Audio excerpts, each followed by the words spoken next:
جموں کے کشمیر کے خلاف ایسا لگتا ہے کہ ایک انتقامی کارروائی کر رہی ہے،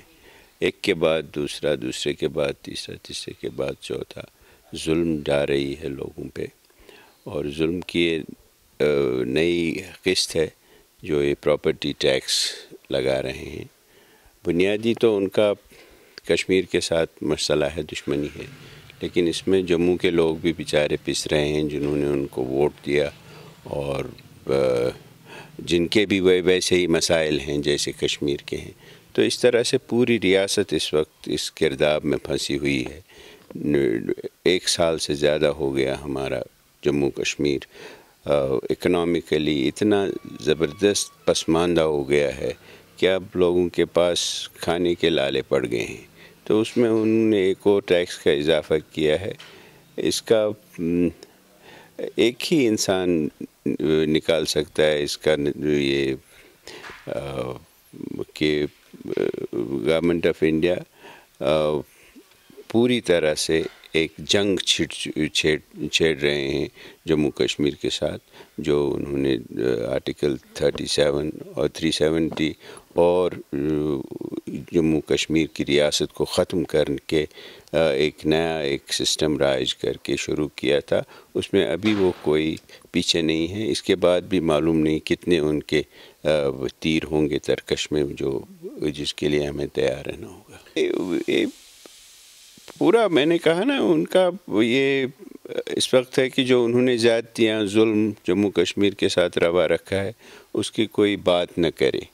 تو اسی کے لیے محبوبہ جی کو شاید ان کو لگتا ہے کہ وہ سیدھا بات کرتی ہیں، وہ بغیر کسی لگی لپٹی کے، تو اس لیے تو یہ ظاہر ہے کہ کیوں ان کو بند رکھا ہے ابھی۔ باقیوں کو باقی بھی اگر آپ دیکھیں تو ہم کہاں جا سکتے ہیں اس وقت؟ ہمارے سے وہ جو سیکیورٹی تھی جو ہمارے پاس اویلیبل تھی، آپ کہیں بھی جا سکتے تھے، تو وہ سیکیورٹی تو انہوں نے وڈرا کی ہے، پی کارڈیاں وغیرہ دوسرا، تو ان کی مرضی ہے۔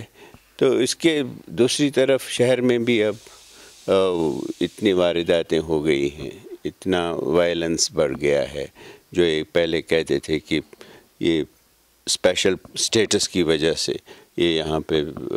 ملیٹنسی، اور جو ہی ہم نے ختم کیا تو ایک نیا دور شروع ہوگا۔ تو اب آپ دیکھ رہے ہیں کہ مجھے نہیں لگتا کہ کوئی گاؤں ہے، کوئی گھر ہے، کوئی شہر ہے جہاں اب وارداتیں نہیں ہو رہی ہیں، اور بیچارے بچے جن کا مائنڈ اثر انداز ہو رہا ہے، جن کا مائنڈ اس سے متاثر ہو رہا ہے، جو ان کے آمنے سامنے ہو رہا ہے، جو ان کے آگے پیچھے ہو رہا ہے، وہ بچے اب ان کے سامنے کوئی راستہ ہی نہیں دکھ رہا ہے کہ وہ بندوق اٹھاتے ہیں اور تیسرے چوتھے دن یا مہینہ 1.5 مہینے اس میں رہ کے وہ اللہ کو پیارے ہو جاتے ہیں، اپنی جان ہتھیلی پہ۔ سب کو ان کو معلوم ہے کہ شاید ہم بچ نہیں پائیں گے زیادہ دیر، لیکن گورنمنٹ آف انڈیا نے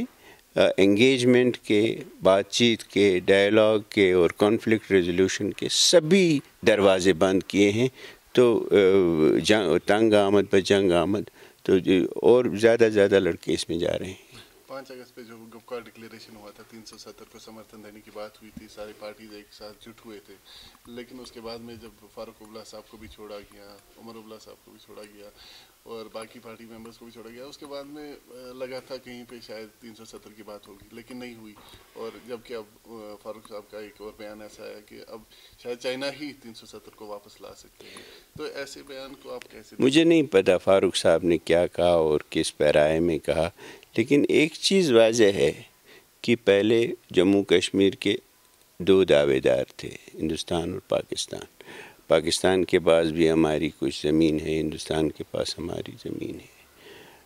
تو چائنا کے پاس بھی ہے۔ تو اب لگتا ہے کہ چائنا بھی اس میں ایک دعوے دار کھڑا ہو گیا، ایک پارٹی بن گیا ہے۔ اور آپ جو بھی کہیں،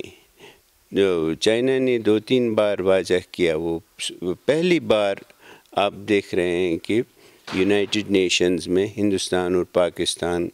کے علاوہ کوئی تیسرا ملک گیا ہے کشمیر کی طرف سے ایک درخواست لے کے، اور 3 میٹنگیں کروا چکا ہے وہ ملک، اور وہ ملک کوئی دور کا ملک نہیں ہے، کوئی ملیشیا نہیں ہے، سعودی عربیہ نہیں ہے، وہ چائنا ہے۔ اور چائنا نے اس میں جو یو ٹی بن گیا لداخ، اس کے متعلق انہوں نے بار بار کہا کہ ہمیں یہ منظور نہیں ہے۔ 370 کا ذکر انہوں نے کیا ہے اور کہا کہ یک طرفہ کارروائی ہو گئی ہے، تو وہ باتیں کر رہی ہیں۔ تو ایک واضح ایک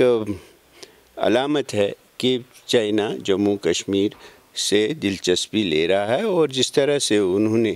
زمین وہاں پہ ہڑپ لی ہے لداخ میں، اور ہاں فوجیں آمنے سامنے ہیں، تو ایک مسئلہ ہے، تو اس سے آپ آنکھیں چرا نہیں سکتے ہیں۔ چاہے پرائم منسٹر یہ کہیں کہ کوئی گھسا نہیں ہے، لیکن گھس تو گئے ہیں، اور وہ ٹیریٹری جموں کشمیر کی ٹیریٹری ہے۔ آپ چاہے کہ کوئی سا نام بھی بتا دیں، دنیا اس ساری ٹیریٹری کو کشمیر کے نام سے جانتا ہے نا۔ جموں کشمیر جو ہمارا حصہ ہے جس میں ہم رہتے ہیں، وہ تو ہندوستان کے پاس ہے، تو غلط کوئی بات کہی میں نے؟